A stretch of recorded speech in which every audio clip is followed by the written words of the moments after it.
Le Grand Matin Sud Radio, 7h-10h, Patrick Roger.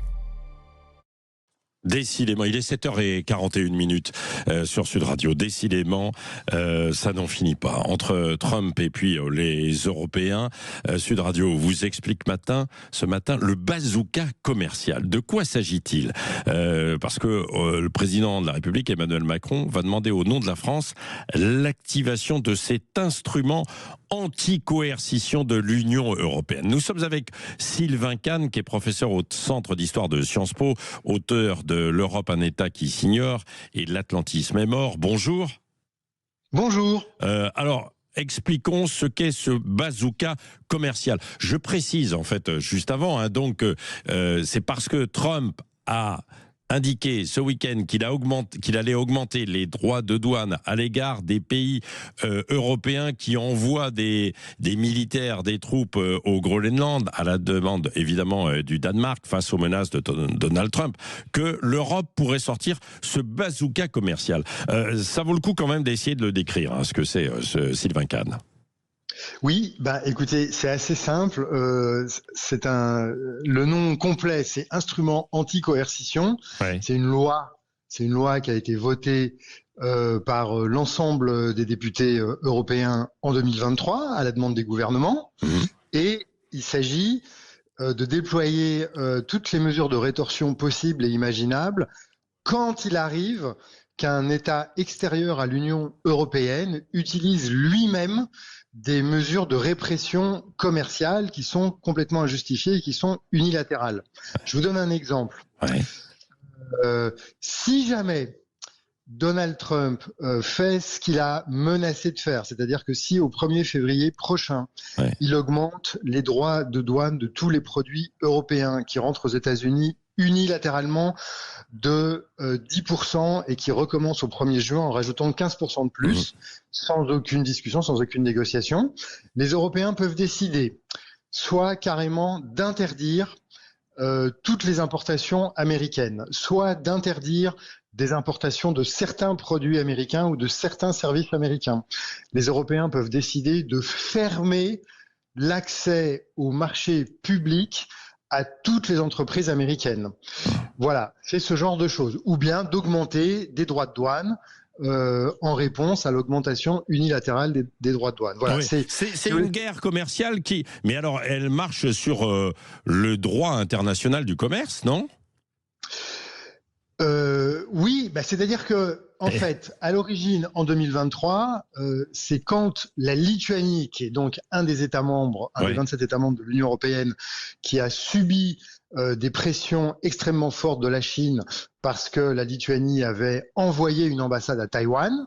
Donc la Chine a riposté. Alors la Lituanie, c'est un pays de 2 millions d'habitants, donc c'était vraiment David contre Goliath. Donc à la suite de ça, les Européens ont dit pour que ça n'arrive plus, ce genre de choses, il faut que tout pays extérieur sache que s'il s'en prend à l'un de nous, notamment des tout petits pays, eh bien, ça sera l'ensemble de l'Union européenne qui réagira. Et effectivement, vous avez raison, Patrick Roger, de dire que on n'est plus dans le cadre du droit international du commerce, de l'Organisation mondiale du commerce. Mais ça, malheureusement, ça fait quand même une dizaine d'années que l'Organisation mondiale du commerce est un peu tombée en désuétude parce qu'il y a un certain nombre de pays comme la Chine, comme les États-Unis, comme la Turquie, parfois le Brésil, qui considèrent que l'OMC c'était bien dans les années 2000, mais maintenant on est passé à autre chose. Les Européens, ils font pareil.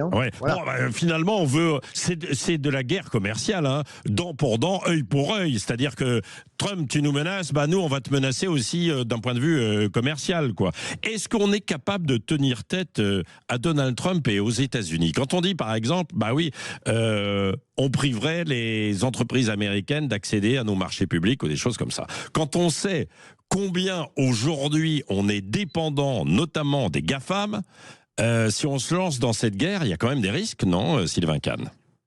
Vous avez raison, mais si j'ose dire, les risques seront partagés parce que vous savez, l'Union européenne est encore le premier marché à l'exportation, non seulement des biens manufacturés américains, mais aussi et surtout, comme vous le disiez à l'instant, des services et notamment des services qui sont fournis par les entreprises du numérique et du digital.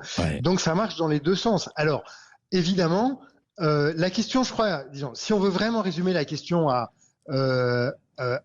comment dire, à quoi on fait face, disons, c'est nous les Européens, enfin quand je dis, disons, bon, moi je suis prof d'histoire, hein, les Européens, si vous voulez, ils ont une caractéristique, ils sont pas les seuls, mais ils ont une caractéristique, c'est que depuis quand même 3-4 siècles, ils ont fait le choix de la liberté individuelle et de la liberté des peuples. Bon, dans le cadre de la liberté des peuples, ils ont décidé depuis 1950 de faire une association en considérant que les peuples seraient plus forts associés au sein de l'Europe que chacun de son côté après s'être fait la guerre pendant 3 siècles. Bon, quand il y a une puissance de la taille des États-Unis qui s'en prend à un morceau du territoire d'un des pays membres de cette association, on a quand même, notre culture politique, c'est quand même d'avoir l'impression que on s'en prend à notre liberté, on s'en prend à notre indépendance, et ça a un prix. Donc la question, c'est un peu, est-ce qu'on se dit, ok, on abdique, disons, notre souveraineté, y compris notre liberté, ou bien est-ce qu'au contraire, on considère qu'il y a un moment donné où l'indépendance, c'est sacré, et où on a une certaine fierté. Pendant longtemps, on a appelé ça la fierté nationale. Aujourd'hui, c'est toujours la fierté nationale, mais la fierté nationale, elle fait aussi partie de la fierté européenne. Et là, Trump est en train de menacer ça. Alors, si pour défendre ça, il faut prendre le risque peut-être d'avoir à se priver de certains produits ou de certains services, ça, j'ai envie de dire, dans une démocratie comme la France et comme les autres pays européens, c'est un choix collectif. Et si vous me demandez mon avis, pour moi, c'est vite vu. Voilà. Bon, en tout cas, c'est intéressant et je pense qu'on aura l'occasion d'en reparler, hein, parce que évidemment, ce n'est pas terminé, hein, ce feuilleton, bien sûr. D'autant que vous l'avez évoqué, Sylvain Kahn, évidemment, chaque pays a son histoire ou chaque continent a son histoire et des cultures propres. Par exemple, les États-Unis, ils ont toujours acheté des territoires depuis des années. Ils ont acheté, ils nous ont acheté la Louisiane, etc. Ils ont acheté l'Alaska et ils ont envie donc d'acheter le Groenland aujourd'hui. Donc voilà, c'est pas terminé. Bien sûr.